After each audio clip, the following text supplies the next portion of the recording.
My name in Indonesia / Arabic is Rugaya, but they pronounce it Rukhaya. My father came to Australia when he was 21 from Indonesia. My mother is Australian born.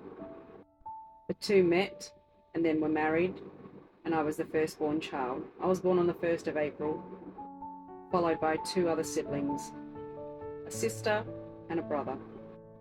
As children, we grew up in Australia, but we also spent a lot of time in Indonesia because our parents had businesses in Indonesia.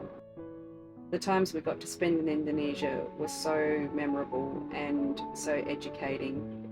To live in a village and understand cultures and the difference between living in Australia and overseas. We would do 4 to 6 week stints in the holidays, and my parents would leave us there with their family in a huge house. We got to play in the rivers, we got to play in the village at night time with the children, and it was so amazing to see people have nothing but have everything.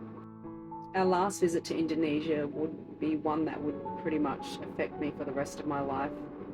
We'd spent our holidays as normal with our family in Indonesia, and it was time almost for us to leave and return to Australia. Upon getting ready for the airport, almost an eerie feel came over the house. For a moment, it was like a lockdown of some sort. The house was different. It was quiet. No one to be seen. It's almost like everyone's scattered. Strangely enough, this house was never empty, or there was never a dull moment. The family car arrived, which was usually parked somewhere else or at someone else's house, as my nana did not have a garage, nor could she afford one. Us two girls were ready to leave. My mum came from the airport to fetch us, and we were now looking for my little baby brother, who was 6 months old at the time. We were advised no one would be bringing him, as he was not coming home with us. The family had explained to my mum that he had been legally adopted by my auntie and uncle, and the child was not returning to Australia.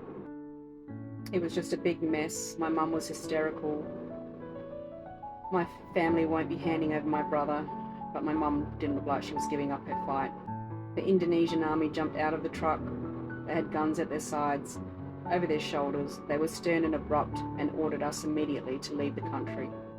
It's only at this moment where I realised my father had a lot of pull in this country.